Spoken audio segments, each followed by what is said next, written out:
நம்மளோட மிகப்பெரிய எதிரியே நம்ம கூடவே இருக்கிற நம்ம மூளைதான்னு எப்போவாவது யோசிச்சு பார்த்திருக்கீங்களா? ஆமா, அதே மூளை தான் இந்த உலகத்தை ஜெயிக்கிறதுக்கு நமக்கு பலத்தை கொடுக்குது. ஆனா பாருங்க, சில நேரங்கள்ல அதே மூளை தான் நம்மளை ஒரு இருண்ட சிந்தனை கூட்டுக்குள்ள தள்ளி தனியா நிக்க வச்சிடுது. வாங்க, இத பத்தி இன்னும் கொஞ்சம் ஆழமா பேசுவோம். நீங்க தனியா இருக்கும்போது உங்க மனசுக்குள்ள ஒரு பெரிய புயலே அடிக்கிற மாதிரி உணர்ந்திருக்கீங்களா? நடந்து முடிஞ்ச விஷயங்களை பத்தின வருத்தம், எதிர்காலத்தை பத்தின பயம், யாரோ சொன்ன ஒரு சின்ன வார்த்தை, இப்படி ஒண்ணு மாத்தி ஒண்ணு வந்து ஒரு சிந்தனை சங்கிலி மாதிரி போயிட்டே இருக்கும். இந்த மனப்போராட்டத்தை நீங்க மட்டும் அனுபவிக்கல. இது நம்ம பலருக்கும் நடக்கிற ஒரு விஷயம்தான். நாம இதை ஒரு பழக்கம்னு சும்மா நினைக்கலாம். ஆனா உண்மை என்ன தெரியுமா? இது ஒரு மெதுமான விஷம். ஒவ்வொரு நாளும் அது நம்ம நம்பிக்கையை கொஞ்சம் கொஞ்சமா அரிக்குது, நம்மளோட நிம்மதியான தூக்கத்தை பறிக்குது, நம்ம உறவுகளுக்குள்ள ஒரு கண்ணுக்கு தெரியாத சுவரை கட்டுது. சொல்லப்போனா இது நம்மள கிட்ட இருந்து நம்மளையே பிரிக்கிற ஒரு ஆபத்தான விஷயம். சரி, எதுக்கு நாம இந்த மாதிரி ஒரு சிந்தனை சுழற்சியில போய் மாட்டிக்கிறோம்? யோசனைகள் வர்றது சகஜம் தானே.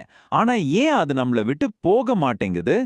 ஒரு விருந்தாளி மாதிரி வீட்டுக்குள்ளேயே தங்கிடுது. இந்த சுழற்சி எப்படி உருவாகுதுன்னு முதல்ல புரிஞ்சுக்கலாம் வாங்க. இத புரிஞ்சுக்கிறதுக்கு நம்ம கிட்ட ரெண்டு விதமான மனசு இருக்குன்னு கற்பனை பண்ணிக்கோங்க. ஒன்னு அறிவார்ந்த மனம், இது எதையும் லாஜிக்கா யோசிக்கும், ஆனா கொஞ்சம் பலவீனமானது. இன்னொன்னு உணரற்ற மனம், இது ஒரு சூப்பர் கம்ப்யூட்டர் மாதிரி, அதுக்கு லாஜிக்கெல்லாம் தெரியாது.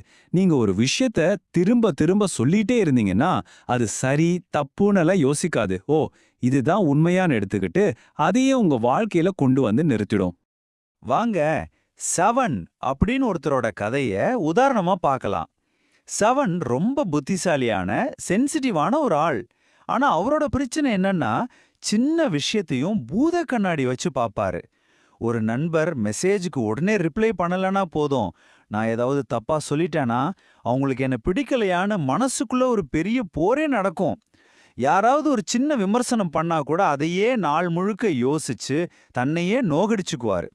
நாளாக நாளாக இந்த அதிகப்படியான யோசனை அவரோட தன்னம்பிக்கையை முழுசா காலி பண்ணி அவரோட இயல்பான உற்சாகத்தையே காணாம போக வச்சிருச்சு. ஆனா இது உங்க தப்பு கிடையாதுங்க. நம்ம மூளை டிசைன் பண்ணதே நம்மள பாதுகாப்பா வச்சுக்கத்தான். நாளைக்கு என்ன நடக்கும், மத்தவங்க என்ன நினைப்பாங்கன்னு நமக்கு தெரியாத ஒரு நிச்சயமற்ற நிலை வரும்போது நம்ம மூளை நம்மள தயார்படுத்திக்கிறதுக்காக ஓவரா யோசிக்க ஆரம்பிக்குது. இது ஒரு இயற்கையான பாதுகாப்பு வழிமுறை தான்.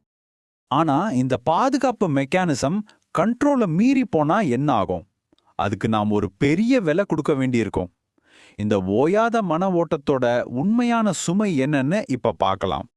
முதல்ல உங்க தூக்கம். ராத்திரி முழுக்க மனசு ஓடிட்டே இருக்கும். உடம்பு சொரந்தாலும் மூளை மட்டும் ரெஸ்ட் எடுக்காது. உங்க விலை மதிப்பில்லாத தூக்கம் போயே போச்சு. ரெண்டாவது, உங்க கிரியேட்டிவிட்டி. மனசு முழுக்க பயமும் சந்தேகமும் இருந்தா புதுசா யோசிக்கிறதுக்கு அங்க இடமே இருக்காது இல்லையா? மூணாவதா, நடக்காத விஷயங்களை எல்லாம் நாமளே கற்பனை பண்ணி அதுக்கு அர்த்தம் கற்பிக்கும் போது அது நம்ம அன்பானவங்க கிட்ட இருந்து நம்மள மெதுவா தூரமாக்கிடும். எல்லாத்துக்கும் மேல ஓவரா யோசிக்கிறதுக்கு நாம கொடுக்கிற மிகப்பெரிய விலை இதுதான். அது நம்மள நிகழ்காலத்திலிருந்து மொத்தமா துண்டிச்சிடும். நம்ம உடம்பு இங்க இருக்கும், ஆனா நம்ம மனசு ஒண்ணு கடந்த காலத்துல வருத்தப்பட்டுட்டு இருக்கும், இல்லனா எதிர்காலத்தை பத்தி கவலைப்பட்டுட்டு இருக்கும். கௌதம புத்தர் சொன்ன ஒரு விஷயம் இங்க எவ்வளவு கரெக்டா பொருந்தது பாருங்க. நீ என்ன நினைக்கிறாயோ அதுவாகவே ஆகிறாய். நம்ம மனசு முழுக்க பயமும் சந்தேகமும் நிறைஞ்சிருந்தா நம்ம வாழ்க்கையும் அப்படியே தான் இருக்கும். நம்ம எண்ணங்கள் தான் நம்ம யதார்த்தத்தையே உருவாக்குது. சரி, இவ்ளோ நேரம் பிரச்சனையை பத்தி பேசிட்டோம். இப்போ தீர்வு என்ன? வாங்க, நம்ம மனசோட கடிவாளத்தை நம்ம கையில எடுக்கிறதுக்கு சில சிம்பிளான ஆனா பவர்ஃபுல்லான வழிகளை பார்க்கலாம். உங்களுக்காக இதோ 4 எளிமையான படிகள். முதல்ல, மூச்சு. மனசு கண்டபடி ஓடுதா? 2 நிமிஷம் கண்ணை மூடி உங்க மூச்சை மட்டும் கவனிங்க. உள்ள போகுது, வெளியே வருது, அவ்வளவுதான். ரெண்டாவது, எழுதுங்க. தலையில ஓடுற அத்தனை குப்பையும் ஒரு பேப்பர்ல கொண்டு வாங்க. உங்க தலைக்குள்ள இருந்து காகிதத்துக்கு அது மாறும்போது அதோட பாரம் பாதியா குறைஞ்சிடும். மூணாவது, இயக்கம். ஒரே இடத்துல உட்கார்ந்திருந்தா மனசும் அங்கேயே தான் சுத்தும்.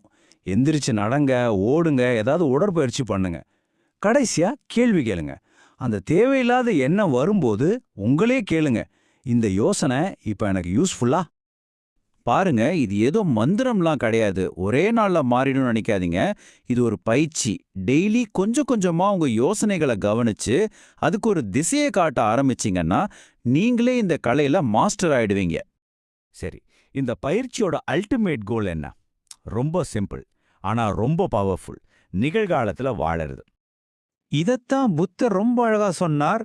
மனமே எல்லாம், நீ எப்படி நினைக்கிறாயோ அப்படியே ஆகிறாய். நம்ம எண்ணங்களை நிகழ்காலத்துல கவனம் செலுத்த வச்சா நம்ம வாழ்க்கையும் அமைதியா தெளிவா மாறும். ஒன்று மட்டும் நல்லா ஞாபகம் வச்சுக்கோங்க, நேத்து முடிஞ்சு போச்சு, அது திரும்ப வராது. நாளைக்கு என்ன நடக்கும்னா யாருக்குமே தெரியாது. நம்ம கையில உண்மையா இருக்கிறது இந்த நொடி மட்டும்தான். அதனால அடுத்த தடவை உங்க மனசு எங்கேயோ ஓடும்போது ஒரு செகண்ட் நிறுத்தி உங்களையே இந்த கேள்வியை கேட்டு பாருங்க. இந்த கேள்வி ஒரு ஆங்கர் மாதிரி உங்களை இழுத்து மறுபடியும் நிகழ்காலத்துக்கு கொண்டு வந்துரும். கடைசியா இதுதான் நம்ம முன்னாடி இருக்கிற சாய்ஸ். நம்ம யோசனைகளோட கைதியா இருக்க போறோமா, இல்ல அதிலிருந்து வெளியே வந்து வாழ்க்கைய வாழ போறோமா? யோசனைகள் வெறும் கருவிகள் தான், அது நம்ம எஜமானன் கிடையாது. வாழ்க்கைய வாழுங்க, எண்ணங்களை அல்ல.